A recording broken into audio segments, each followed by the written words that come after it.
বড় কোনো পরিকল্পনা না থাকলে আসলে একদিনে এতগুলো ঘটনা এটা তো আর কাকতালীয় না।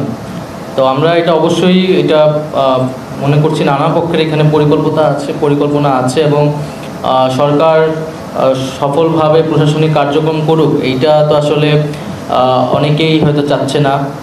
এবং আমাদের যেই বিগত ফ্যাসিস্ট সরকার তারা তো নানাভাবে অপপ্রচার চালিয়ে যাচ্ছে। তবে আমরা মনে করি যে আমরা কিন্তু পুলিশে একটা বড় পরিবর্তন এসেছে এবং প্রশাসনের যে স্থবিরতা সেটা কাটানোর জন্য প্রশাসনের কিন্তু পরিবর্তন আনার আমরা পরিকল্পনা করছি। তো সেই জিনিসগুলো নস্যাৎ করতেই আমাদেরকে অনেক বেশি এই সব ঘটনায় ব্যস্ত রাখার জন্য সারা দেশের অ্যাটেনশন এই দিকে নিয়ে যাওয়ার চেষ্টা করা হচ্ছে কি না এটা আমাদের কাছে সন্দেহ হচ্ছে। আমরা এটার ইনভেস্টিগেট করছি যে এটার পিছনে আসলে ইন্ধনে কারা জড়িত দেশে বা দেশের বাইরে।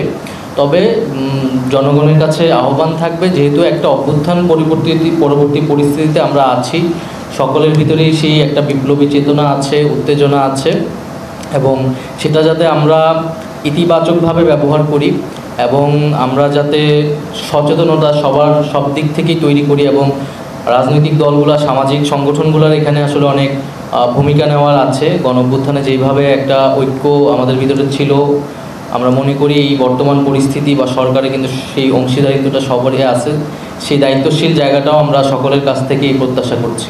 যে কোনো গণমাধ্যম বা পত্রিকার বিরুদ্ধে যদি জনগণের কোনো অংশের অভিযোগ থাকে, ক্ষুব্ধতা থাকে, তারা সেটি প্রকাশ করতে পারে, তবে সেটি অবশ্যই শান্তিপূর্ণভাবে হতে হবে। কোনো পত্রিকা অফিসে ভাঙচুর করা, সেটা পত্রিকা বন্ধের জন্য চাপ প্রয়োগ করা, সেটা আমরা সমর্থন করি না। অনেকগুলা ঘটনা আজকে ঘটেছে। এর মধ্যে আমরা দেখেছি যে ভোররাত থেকেই ঢাকায় বিভিন্ন মাইক্রোবাস এবং বাসে করে কিছু সাধারণ মানুষজনকে নিয়ে আসা হয়েছে ঋণের নাম করে, ঋণ দেওয়ার নাম করে, এবং অহিংস গণ অভ্যুত্থান আন্দোলন নামে একটি প্ল্যাটফর্ম এবং পুরো একটি মিথ্যা প্রচারণা করে তারা মানুষকে নিয়ে এসেছে। সেটার সাথে যিনি আহ্বায়ক তাকে পুলিশ হেফাজতে নেওয়া হয়েছে এবং যারা সাধারণ মানুষ ছিল তাদেরকে বোঝানো হয়েছে পুরো বিষয়টা যে মিথ্যা। এবং প্রথম আলো নিয়ে একটা উত্তেজনা আমরা দেখতে পাচ্ছি কয়েকদিন ধরেই। গতকালকেও এরকম উত্তেজনা তৈরি হয়েছিল অফিসের সামনে এবং আজকে সারাদিন রাজশাহীতে তাদের অফিসে ভাঙচুর হয়েছে এবং চিটাগাং, ব্রাহ্মণবাড়িয়া সহ বিভিন্ন জায়গায় বিক্ষোভ হয়েছে। তো আমাদের বক্তব্যটি যে কোনো গণমাধ্যম বা পত্রিকার বিরুদ্ধে যদি জনগণের কোনো অংশের অভিযোগ থাকে, ক্ষুব্ধতা থাকে, তারা সেটি প্রকাশ করতে পারে, তবে সেটি অবশ্যই শান্তিপূর্ণভাবে হতে হবে।